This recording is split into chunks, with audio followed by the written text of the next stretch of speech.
ദൈവത്തിൻ്റെ അതിധന്യമായ നാമം വാഴ്ത്തപ്പെടുമാറാകട്ടെ. ദൈവസഭ എന്ന വിഷയത്തോടുള്ള ബന്ധത്തിൽ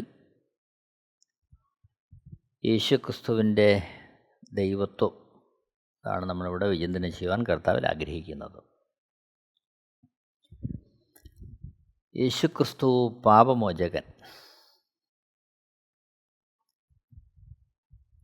പാപം മോചിക്കുവാൻ അധികാരമുള്ളത് ദൈവത്തിനാണ്. ഇവിടെ യേശുക്രിസ്തു പാപം മോചിപ്പിക്കുന്നതിലൂടെ അവിടുന്ന് ദൈവമാണെന്ന് വ്യക്തമാകുകയാണ്.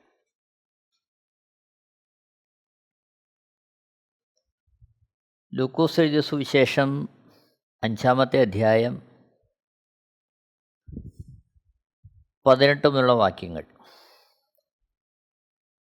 ലൂക്കോസ് എഴുതിയ സുവിശേഷം 5-ാമത്തെ അധ്യായം 18 മുതലുള്ള വാക്യങ്ങൾ. അപ്പോൾ ചില ആളുകൾ പക്ഷവാതം പിടിച്ച ഒരു മനുഷ്യനെ കിടക്കയിലെടുത്തുകൊണ്ട് വന്നു.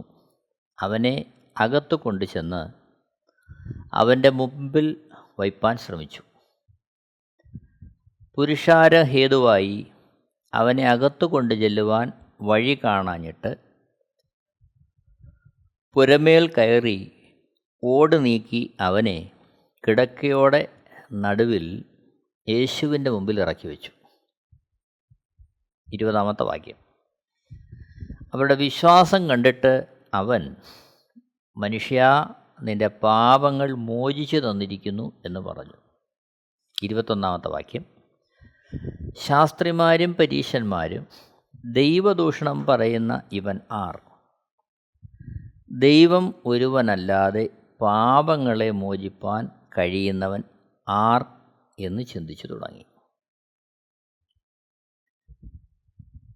22 മുതലുള്ള വാക്യങ്ങൾ.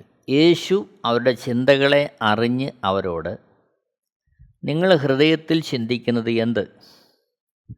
നിന്റെ പാപങ്ങൾ മോചിച്ചു തന്നിരിക്കുന്നു എന്ന് പറയുന്നതോ എഴുന്നേറ്റ് നടക്ക എന്ന് പറയുന്നതോ ഏതാകുന്നു എളുപ്പം എന്ന് ചോദിച്ചു.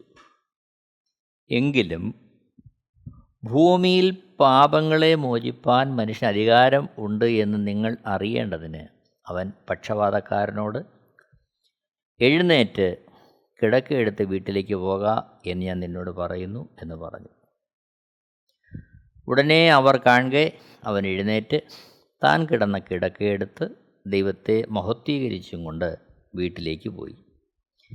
എല്ലാവരും വിസ്മയം പൂണ്ട് ദൈവത്തെ മഹത്വപ്പെടുത്തി ഭയം നിറഞ്ഞവരായി, ഇന്ന് നാം അപൂർവ കാര്യങ്ങളെ കണ്ടു എന്ന് പറഞ്ഞു. ഇവിടെ യേശുക്രിസ്തു പക്ഷവാതക്കാരനോട്, മനുഷ്യ, നിൻ്റെ പാപങ്ങൾ മോചിച്ചു തന്നിരിക്കുന്നു എന്ന് പറയുമ്പോൾ ശാസ്ത്രിമാരും പരീശന്മാരും പറയുകയാണ് യേശുക്രിസ്തു ദൈവദൂഷണം പറയുന്നു. കാരണം എന്താണ്? ദൈവം ഒരുവനല്ലാതെ പാപങ്ങളെ മോചിപ്പാൻ കഴിയുന്നവൻ ആർ എന്നവർ ചിന്തിക്കുകയാണ്. ഇത് ഇവരുടെ ചിന്ത ഹൃദയത്തിൽ ഗ്രഹിച്ചിട്ട് യേശുക്രിസ്തു പറയുന്നു, നിന്റെ പാപങ്ങൾ മോചിച്ചു തന്നിരിക്കുന്നു എന്ന് പറയുന്നതോ എഴുന്നേറ്റ് നടക്ക എന്ന് പറയുന്നതോ ഏതാകുന്നു എളുപ്പം? എങ്കിലും ഭൂമിയിൽ പാപങ്ങളെ മോചിപ്പാൻ മനുഷ്യപുത്രന് അധികാരം ഉണ്ട് എന്ന് നിങ്ങൾ അറിയേണ്ടതിന് അവൻ പക്ഷപാതക്കാരനോട്, എഴുന്നേറ്റ് കിടക്കയെടുത്ത് വീട്ടിലേക്ക് പോക എന്ന് പറയുന്നു. ആ ക്ഷണത്തിൽ അവൻ സൗഖ്യമായി കിടക്കയെടുത്ത് വീട്ടിലേക്ക് പോവുകയാണ്. അപ്പോൾ ഇവിടെ ഓർക്കണം, പാപം മോചിക്കുവാൻ അധികാരമുണ്ട് എന്ന് വെളിപ്പെടേണ്ടതിന് ഒരടയാളം എന്ന വണ്ണം പക്ഷപാതക്കാരന് സൗഖ്യം നൽകി അവനെ എഴുന്നേൽപ്പിച്ച് നടത്തുകയായി യേശുക്രിസ്തു. ഇതൊരടയാളമായിട്ട് യേശുക്രിസ്തു ചെയ്യുകയാണ്. ഈ അടയാളത്തിലൂടെ അവിടുന്ന് ആഗ്രഹിക്കുന്ന പരമപ്രധാനമായ വസ്തുത, യേശുക്രിസ്തു പാപങ്ങളെ മോചിക്കുവാൻ അധികാരമുള്ളവനാണ്. അവിടുന്ന് സാക്ഷാൽ ദൈവമാണ്. ഓർക്കണം, പാപത്തിന് ശിക്ഷ ലഭിക്കുന്നത് അവരുടെ പ്രവൃത്തി നിമിത്തമാണ്.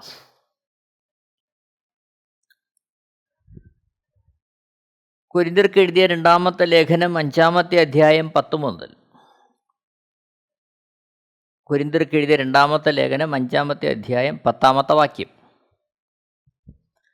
അവനവൻ ശരീരത്തിലിരിക്കുമ്പോൾ ചെയ്തത് നല്ലതാകിലും തീയതാകിലും അതിന് തക്കവണ്ണം പ്രാപിക്കേണ്ടതിന് നാം എല്ലാവരും ക്രിസ്തുവിൻ്റെ ന്യായാസനത്തിൻ്റെ മുമ്പാകെ വെളിപ്പെടേണ്ടതാകുന്നു.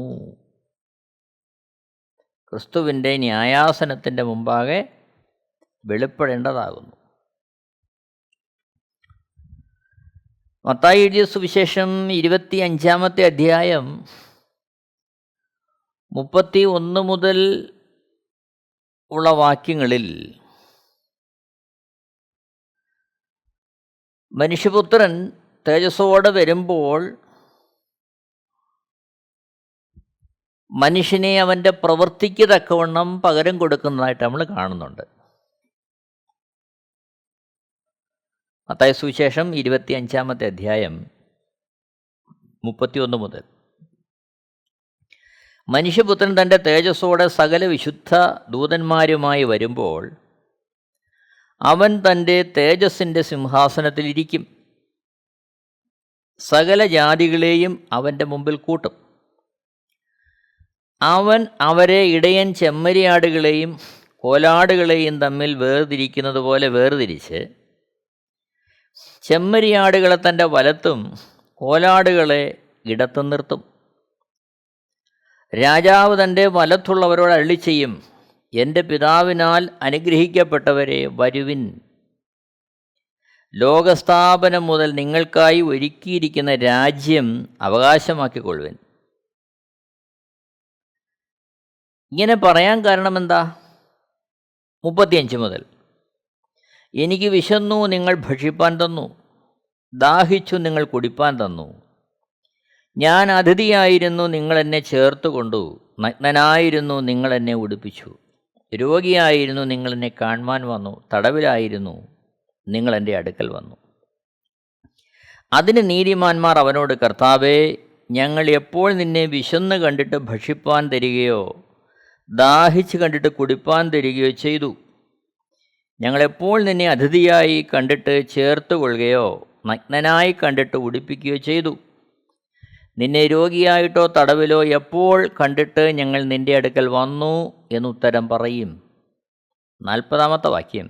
രാജാവ് അവരോട്, എൻ്റെ ഈ ഏറ്റവും ചെറിയ സഹോദരന്മാരിൽ ഒരുത്തന് നിങ്ങൾ ചെയ്തിടത്തോളം എല്ലാം എനിക്ക് ചെയ്തു എന്ന് ഞാൻ സത്യമായിട്ട് നിങ്ങളോട് പറയുന്നു എന്ന് അരുളിച്ചെയ്യും.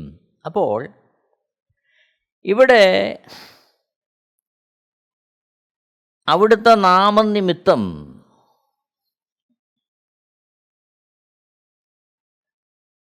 ഏറ്റവും ചെറിയ ഒരുവന് ചെയ്യുന്നത് ദൈവത്തിന് ചെയ്യുന്നതായിട്ട് കാണുകയാണ്. അപ്പോഴൊന്ന് ഓർക്കണം, മനുഷ്യൻ്റെ സ്വയമായ നന്മപ്രവൃത്തികളല്ല പ്രത്യുത യേശുക്രിസ്തുവിൽ യേശുക്രിസ്തുവിനെന്ന വണ്ണം അവിടുത്തെ ഇഷ്ടമറിഞ്ഞ് ചെയ്യുന്ന പ്രവൃത്തി, അതിനാണ് പ്രതിഫലം. നോക്കണം, മനുഷ്യൻ്റെ സ്വതവേയുള്ള പ്രവൃത്തി, യേശുക്രിസ്തുവിനെ അറിയാതെയുള്ള പ്രവൃത്തി, അതെപ്രകാരമാണെന്ന് എഫേസ്യ ലേഖനത്തിൽ നമ്മൾ കാണുന്നുണ്ട്. എഫേസ്യ ലേഖനം 2-ാമത്തെ അധ്യായം 1, 2, 3 വാക്യങ്ങൾ. എഫേസ്യ ലേഖനം 2-ാമത്തെ അധ്യായം 1, 2, 3 വാക്യങ്ങൾ. അതിക്രമങ്ങളാലും പാപങ്ങളാലും മരിച്ചവരായിരുന്ന നിങ്ങളെയും അവൻ ഉയർപ്പിച്ചു. അവയിൽ നിങ്ങൾ മുമ്പേ ഈ ലോകത്തിൻ്റെ കാലഗതിയെയും ആകാശത്തിലെ അധികാരത്തിനും അനുസരണക്കേടിൻ്റെ മക്കളിൽ ഇപ്പോൾ വ്യാപരിക്കുന്ന ആത്മാവിനും അധിപതിയായവനെയും അനുസരിച്ച് നടന്നു. അവരുടെ ഇടയിൽ നാം എല്ലാവരും മുമ്പേ നമ്മുടെ ജഡമോഹങ്ങളിൽ നടന്ന് ജഡത്തിനും മനോവികാരങ്ങൾക്കും ഇഷ്ടമായി ചെയ്തും കൊണ്ട് മറ്റുള്ളവരെ പോലെ പ്രകൃതിയാൽ കോപത്തിൻ്റെ മക്കളായിരുന്നു. അതായത് യേശുക്രിസ്തുവിനെ അറിയുന്നതിന് മുമ്പ് ജഡമോഹങ്ങളിൽ നടന്ന് ജഡത്തിനും മനോവികാരങ്ങൾക്കും ഇഷ്ടമായത് ചെയ്തു. അപ്പോൾ നമ്മുടെ പ്രവൃത്തി നമ്മുടെ ഇഷ്ടാനുസാരണം ലോകത്തിൻ്റെ കാലഗതിക്കൊത്തവണ്ണം നാം എന്ത് നല്ലതെന്ന് ചിന്തിക്കുന്നു അത് ചെയ്യുന്നു, ആ ഒരു അനുഭവം. എന്നാൽ ഓർക്കണം, പരിശുദ്ധാത്മാവ് വ്യക്തമായി രേഖപ്പെടുത്തുന്നു. യോഹന്നാൻ എഴുതിയ 1-ാമത്തെ ലേഖനം 2-ാമത്തെ അധ്യായം 15 മുതൽ 17 വരെയുള്ള വാക്യങ്ങൾ. 1 യോഹന്നാൻ 2:15 മുതൽ 17 വരെ. ലോകത്തെയും ലോകത്തിലുള്ളതിനെയും സ്നേഹിക്കരുത്. ഒരുവൻ ലോകത്തെ സ്നേഹിക്കുന്നു എങ്കിൽ അവനിൽ പിതാവിൻ്റെ സ്നേഹം ഇല്ല. ജഡമോഹം, കൺമോഹം, ജീവനത്തിൻ്റെ പ്രതാപം ഇങ്ങനെ ലോകത്തിലുള്ളതെല്ലാം പിതാവിൽ നിന്നല്ല, ലോകത്തിൽ നിന്നത്രയാകുന്നു. ലോകവും അതിൻ്റെ മോഹവും ഒഴിഞ്ഞു പോകുന്നു, ദൈവേഷ്ടം ചെയ്യുന്നവനോ എന്നേക്കും ഇരിക്കുന്നു. അപ്പോൾ ലോകസ്നേഹത്തിൽ നിന്ന് ഉരുവാകുന്നതിനെ ഒന്നും ദൈവം അംഗീകരിക്കുന്നില്ല. പ്രത്യുത ദൈവസ്നേഹത്തിൽ ദൈവാത്മാവിനാൽ ഒരുവനിൽ ലഭ്യമാകുന്ന പരിശുദ്ധാത്മാവിനാലുള്ള ഇഷ്ടമായിരിക്കണം അവൻ ചെയ്യേണ്ടത്. അപ്പോൾ ലോകമോഹത്താലുള്ള ചിന്തകളാണ്, അതിൽ നിന്ന് ഉരുത്തിരിയുന്ന പ്രവൃത്തികളാണ് ജഡത്തിൻ്റെ പ്രവൃത്തി.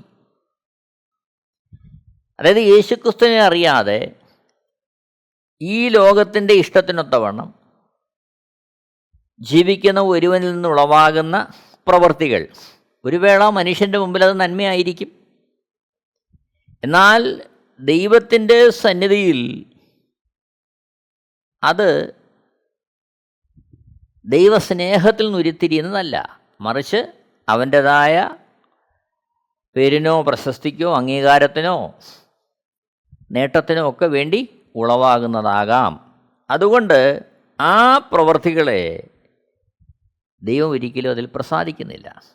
ജഡത്തിൻ്റെ പ്രവൃത്തി. ഗലാത്യലേഖനം 5-ാമത്തെ അധ്യായം 19 മുതൽ 21 വരെയുള്ള വാക്യങ്ങൾ. ഗലാത്യലേഖനം 5-ാമത്തെ അധ്യായം 19 മുതൽ 21 വരെ.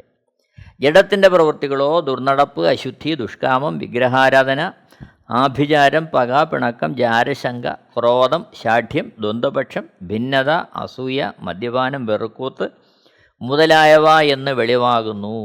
ഈ വക പ്രവർത്തിക്കുന്നവർ ദൈവരാജ്യം അവകാശമാക്കുകയില്ല എന്ന് ഞാൻ മുമ്പേ പറഞ്ഞതുപോലെ ഇപ്പോഴും നിങ്ങളോട് മുൻകൂട്ടി പറയുന്നു.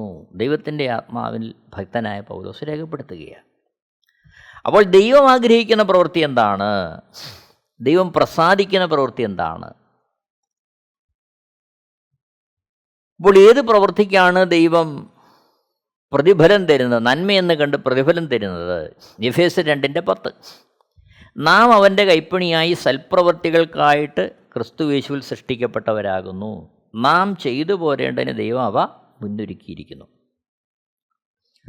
അപ്പോൾ യേശുവിനെ രക്ഷകനും കർത്താവും പാവമോചനവുമായി ഒരുവൻ സ്വീകരിച്ച് യേശുക്രിസ്തുവിനെ അനുഗമിക്കുവാൻ തക്കവണ്ണം അവൻ തൻ്റെ ജീവിതത്തെ സമർപ്പിച്ച് യാത്ര ചെയ്യാൻ തയ്യാറാകുമ്പോൾ ഈ ഭൂമിയിൽ അവന് പൂർത്തീകരിക്കുവാൻ ദൈവം ചില പ്രവൃത്തികൾ നൽകുകയാണ്. അത് ദൈവം ആഗ്രഹിക്കുന്ന പ്രവൃത്തികളാണ്. അത് ദൈവം അവന് വേണ്ടി മുന്നൊരുക്കിയിരിക്കുന്നതാണ്. അതാണ് അവൻ ചെയ്യേണ്ടത്. ചുരുക്കത്തിൽ പരിശുദ്ധാത്മാവിൻ്റെ ഉപദേശം കേട്ട് ദൈവത്തിൻ്റെതായ ഇഷ്ടങ്ങൾ നിവർത്തിക്കുക. അതാണ് യോഹന്നാൻ 14:16. എന്നാൽ ഞാൻ പിതാവിനോട് ചോദിക്കും, അവൻ സത്യത്തിൻ്റെ ആത്മാവ് എന്ന മറ്റൊരു കാര്യസ്ഥനെ എന്നേക്കും നിങ്ങളുടെ കൂടെ ഇരിക്കേണ്ടത് നിങ്ങൾക്ക് തരും. അപ്പോൾ എന്നേക്കും നമ്മോടുകൂടെ ഇരിക്കേണ്ടതിന് പരിശുദ്ധാത്മാവെന്ന കാര്യസ്ഥനെ ദൈവം അയക്കുകയാണ്. ആര് ചോദിച്ചിട്ട്? യേശുക്രിസ്തു ചോദിച്ചിട്ട്. ശ്രദ്ധിക്കണേ. അപ്പോൾ പരിശുദ്ധാത്മാവെന്ന കാര്യസ്ഥനെ പിതാവിനോട് ചോദിച്ച് യേശുക്രിസ്തു നമുക്ക് വേണ്ടി അയക്കുന്നു, നമ്മുടെ കൂടെ ഇരിക്കേണ്ടതിന്. ആ പരിശുദ്ധാത്മാവ് എന്ത് ചെയ്യുന്നു? യോഹന്നാൻ എഴുതിയ സുവിശേഷം 16-ാമത്തെ അധ്യായം 13-ാമത്തെ വാക്യത്തിൽ, സത്യത്തിൻ്റെ ആത്മാവ് വരുമ്പോഴോ അവൻ നിങ്ങളെ സകല സത്യത്തിലും വഴി നടത്തും. അവൻ സ്വയമായി സംസാരിക്കാതെ താൻ കേൾക്കുന്നത് സംസാരിക്കുകയും വരുവാനുള്ളത് നിങ്ങൾക്ക് അറിയിച്ചു തരികയും ചെയ്യും.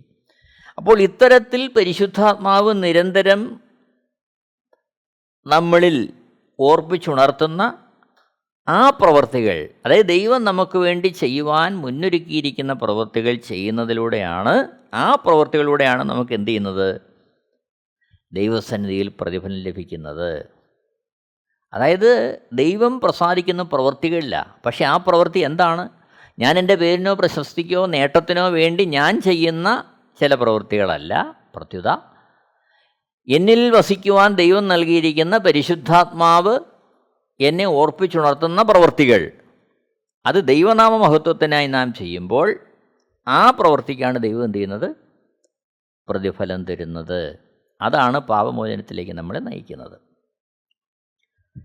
നോക്കണം, അപ്പോഴും ആ പ്രവൃത്തികളല്ല പാപമോചനത്തിന് നിദാനം, മറിച്ച് ആ പ്രവൃത്തികളാണ് ദൈവത്തിന് നമുക്ക് പ്രസാദമുണ്ടാക്കുകയും അത്തരത്തിൽ ദൈവത്തിൻ്റെ ആ ആഗ്രഹിക്കുന്ന പദ്ധതികളിലേക്ക് ദൈവം നടത്തുന്നതിൻ്റെ നിദാനം.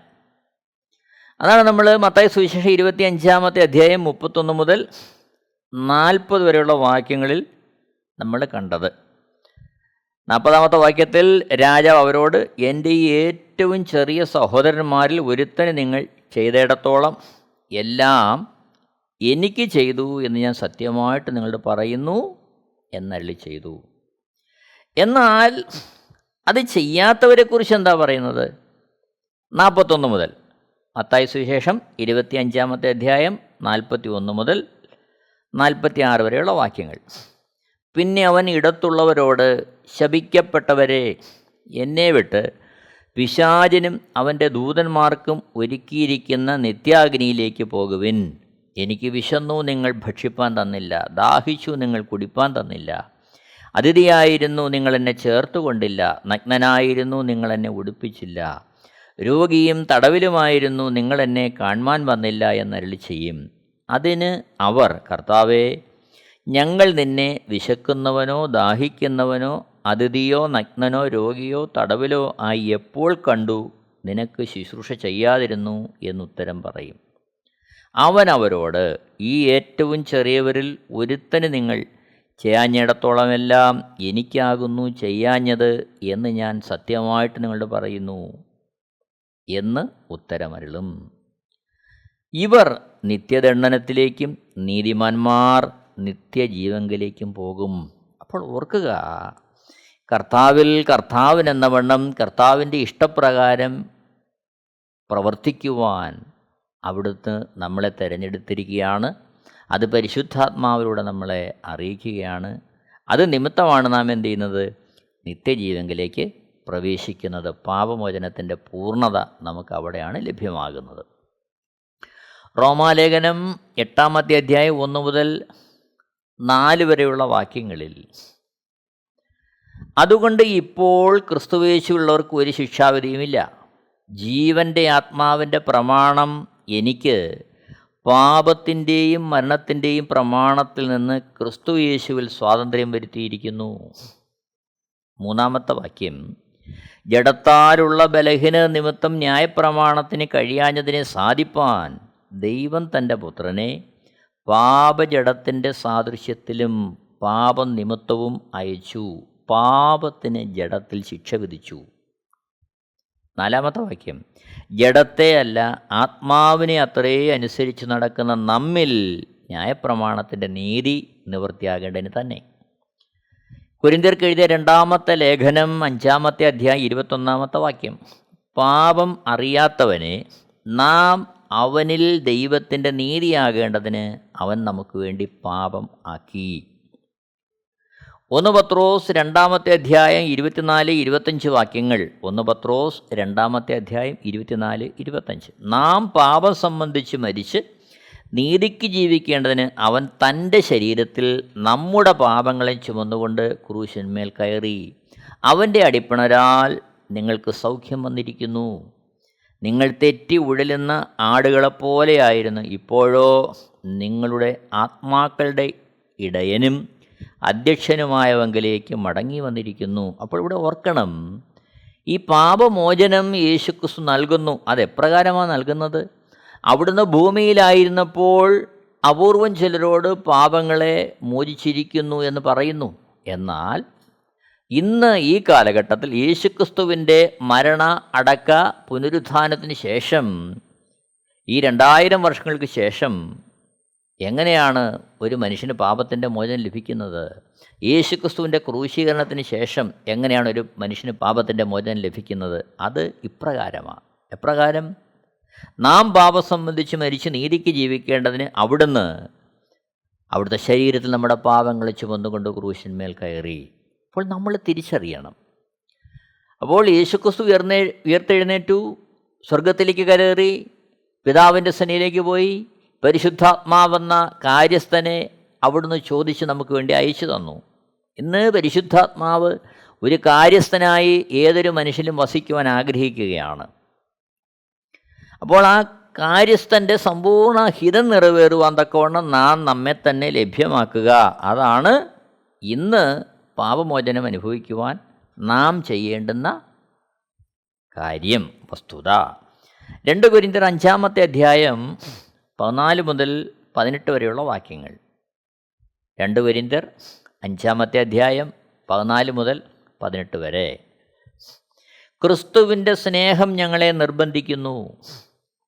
എല്ലാവർക്കും വേണ്ടി ഒരുവൻ മരിച്ചിരിക്കെ എല്ലാവരും മരിച്ചു എന്നും, ജീവിക്കുന്നവർ ഇനി തങ്ങൾക്കായിട്ടല്ല തങ്ങൾക്ക് വേണ്ടി മരിച്ചു ഉയർത്തവനായിട്ട് തന്നെ ജീവിക്കേണ്ടതിന് അവൻ എല്ലാവർക്കു വേണ്ടി മരിച്ചു എന്നും ഞങ്ങൾ നിർണയിച്ചിരിക്കുന്നു. 17-18 വാക്യങ്ങൾ ഇങ്ങനെ കാണുന്നു. ഒരുത്തൻ ക്രിസ്തുവിലായാൽ അവൻ പുതിയ സൃഷ്ടിയാകുന്നു, പഴയത് കഴിഞ്ഞുപോയി, ഇതാ അത് പുതുതായി തീർന്നിരിക്കുന്നു. അതിനൊക്കെയും ദൈവം തന്നെ കാരണഭൂതൻ. അവൻ നമ്മെ ക്രിസ്തു മൂലം തന്നോട് നിരപ്പിച്ചു, നിരപ്പിൻ്റെ ശുശ്രൂഷ ഞങ്ങൾക്ക് തന്നുമിരിക്കുന്നു. അപ്പോൾ ഇവിടെ ഓർക്കണമേ, നമ്മുടെ പാപങ്ങളെ ചുമന്നുകൊണ്ട് യേശുക്രിസ്തു ക്രൂശന്മേൽ കയറി. എന്നാൽ അത് നമ്മുടെ പാപമോചനമായി നമുക്ക് അനുഭവിക്കുവാൻ തക്കവണ്ണം കഴിയണമെങ്കിൽ നമുക്ക് വേണ്ടി യേശുക്രിസ്തു മരിച്ചു എന്നുള്ള തിരിച്ചറിവിൽ, ആ ഒരനുഭവത്തിൽ ജീവിക്കുവാൻ നാം നമ്മെ തന്നെ സമർപ്പിക്കേണ്ടത് ആവശ്യമാണ്. അതാണ് 2 കൊരിന്ത്യർ 5:14 വാക്യങ്ങളിൽ നമ്മൾ കാണുന്നത്. എല്ലാവർക്കും വേണ്ടി ഒരുവൻ മരിച്ചിരിക്കെ എല്ലാവരും മരിച്ചു എന്നും, ജീവിക്കുന്നവർ ഇനി തങ്ങൾക്കായിട്ടല്ല തങ്ങൾക്ക് വേണ്ടി മരിച്ച് ഉയർത്തവനായിട്ട് തന്നെ ജീവിക്കേണ്ടതിന് അവൻ എല്ലാവർക്കും വേണ്ടി മരിച്ചു എന്ന് ഞങ്ങൾ നിർണയിച്ചിരിക്കുന്നു. ആ ഒരു നിർണയം നമുക്ക് ആവശ്യമാണ്. ഞാൻ മരിക്കേണ്ട സ്ഥാനത്ത് എനിക്ക് വേണ്ടി യേശുക്രിസ്തു മരിച്ചു, എൻ്റെ പാപങ്ങൾക്ക് പരിഹാരമായി. എന്നാൽ ഞാനിന്ന് ജീവിക്കുന്നതോ അവിടുന്ന് ഉയർത്തെഴുന്നേറ്റ് ഇന്നും ജീവിക്കുന്നത് കൊണ്ട് അവിടുത്തേക്കായിട്ട് ഞാൻ ജീവിക്കുകയാണ്. ഈ ഒരു സമർപ്പണമാണ് പാപമോചനത്തിൻ്റെ അനുഭവത്തിൽ ജീവിക്കുവാനും അവിടുത്തെ ആത്മാവിൻ്റെ ഇഷ്ടത്തിനൊത്തവണ്ണം പ്രവർത്തിച്ച് നിത്യജീവനിലേക്ക് പ്രവേശിക്കുവാനും പാപമോചനത്തിൻ്റെ സന്തോഷം അനുഭവിക്കുവാനും നമ്മെ ഇടയാക്കുന്നത്, നമുക്ക് സാധ്യമാകുന്നത്. 1 യോഹന്നാൻ 1-ാമത്തെ അധ്യായം 7 മുതൽ 9 വരെയുള്ള വാക്യങ്ങൾ. 1 യോഹന്നാൻ 1, 7 മുതൽ 9 വരെയുള്ള വാക്യങ്ങൾ. അവൻ വെളിച്ചത്തിൽ ഇരിക്കുന്നത് പോലെ നാം വെളിച്ചത്തിൽ നടക്കുന്നു എങ്കിൽ നമുക്ക് തമ്മിൽ കൂട്ടായ്മയുണ്ട്.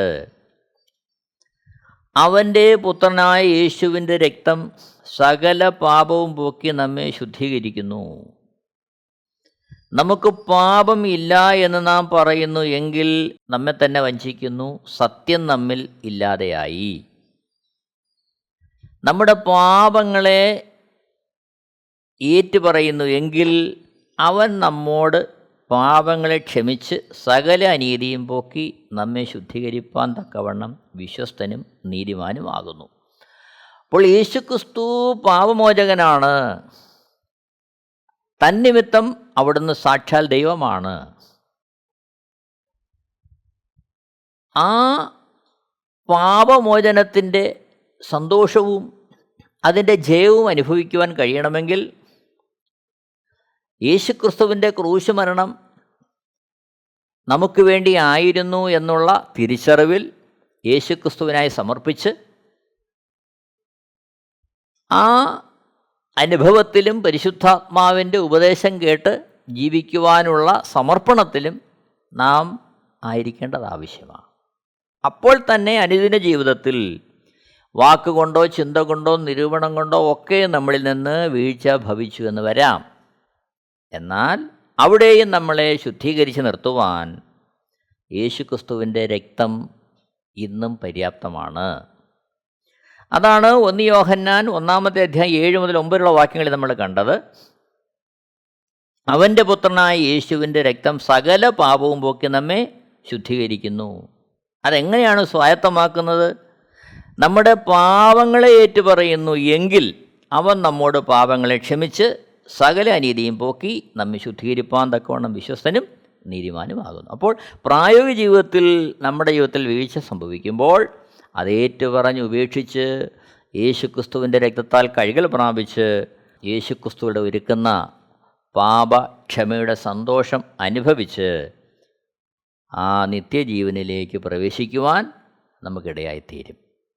അപ്പോൾ ഇവിടെ ഓർക്കുക, യേശുക്രിസ്തു സാക്ഷാൽ ദൈവമാണ്. അവിടുന്ന് പാപങ്ങളെ മോചിപ്പിക്കുവാൻ ശക്തനായ ദൈവം.